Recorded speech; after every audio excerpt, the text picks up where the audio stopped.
You're bored? Yes. Aww. Can you please read out the story? You want to listen to a story? Yes. Okay. Okay, I'll go and find one for you, okay? Okay. Just wait. Okay, so the story's name is Little Red.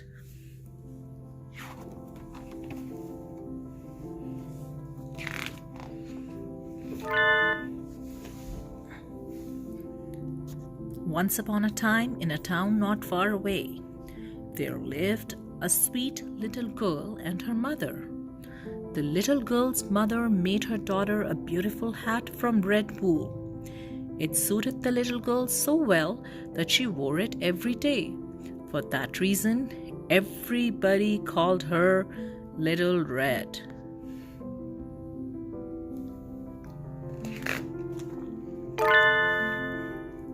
One day, her mother told Little Red that her grandmother was sick in bed with cold. She handed her a basket to take to her grandmother. In the basket, there was a jar with soup, fruit, and bread. Little Red set out immediately to go to her grandmother, who lived across town. To get there, she had to go through the woods.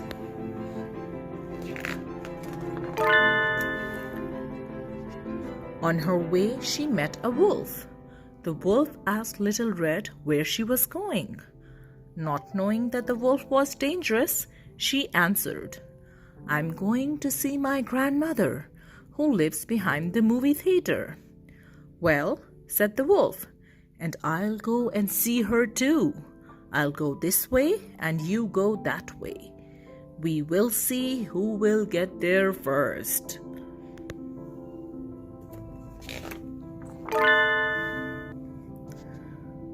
Little Red took her time. She stopped to smell the pretty dandelions. She listened to the singing and chirping of the birds. She lay down and watched the clouds dance across the sky. Little Red loved the way the sun felt on her face.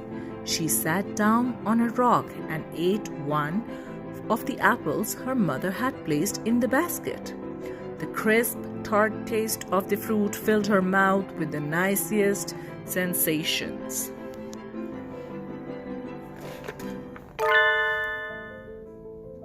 The wolf instead ran as fast as he could, and since he also took the shortest path, he arrived at grandmother's house well ahead of little girl. He knocked at the door. Tap, tap, tap.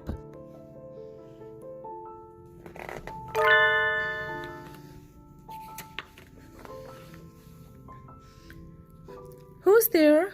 cried grandmother from her bed.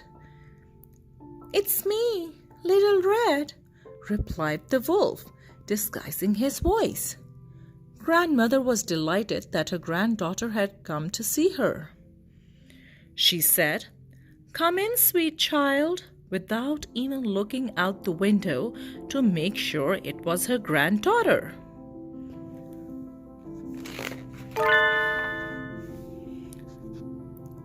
The wolf opened the door and immediately grabbed grandmother, tied her up with the belt of her robe, and tossed her into the closet. Then he took one of her nightgowns, put it on, and climbed into her bed. He anxiously waited the arrival of Little Red.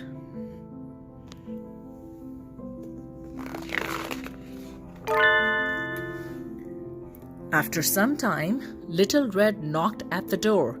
Tap, tap, tap. "Who's there?" cried the wolf, again disguising his voice. Little Red, hearing the big voice of the wolf, was worried. She thought to herself, that cold must have made grandmother's voice hoarse. "It is your granddaughter, Little Red," the wolf cried out to her, softening his voice as much as he could. "Come in, sweet child."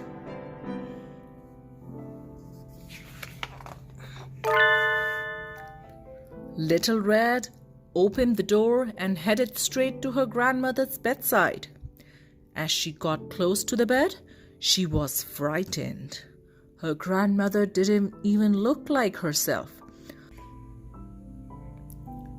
The cold had made her eyes look strange, and her nose was several times its normal size.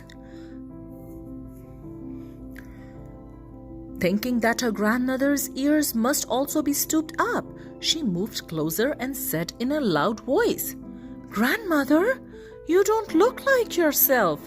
What big eyes you have!" "All the better to see you with, my dear."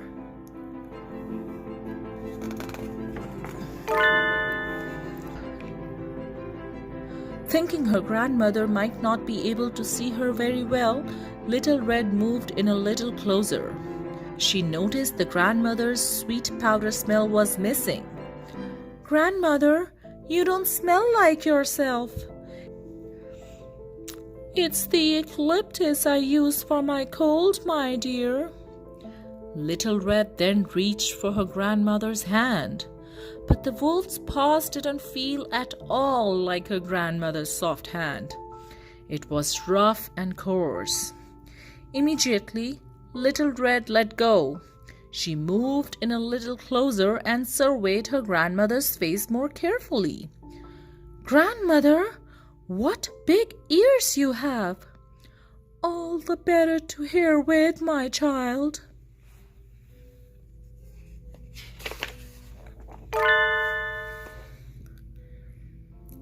"Grandmother, what big teeth you have!"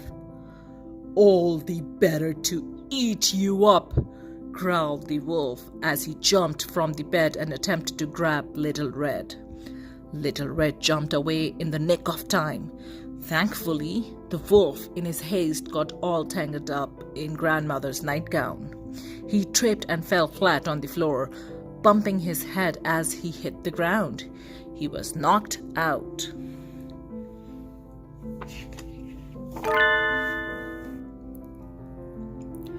Little Red pulled her cell phone from the pocket of her cape and dialed 911. After she told the operator what had happened, she began to look for her grandmother. She glanced around the room. Her grandmother was nowhere to sight.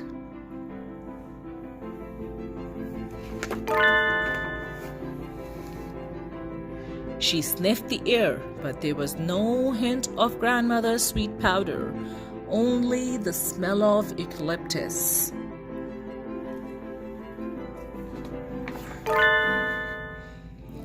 Little Red stood still and listened quietly in hopes of hearing her grandmother. Aha! What was that? She was sure she heard someone knocking. She used her ears to follow the sound and ended up by grandmother's closet. She opened the door and there was grandmother. Little Red untied her, hugged her, and helped her back to bed.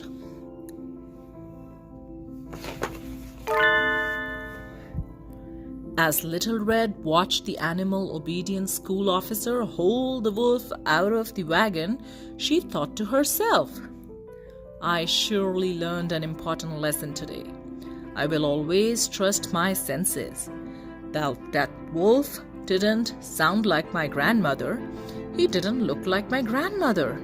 He didn't smell like my grandmother, and he didn't feel like my grandmother. He was an imposter. My senses told me that." The end.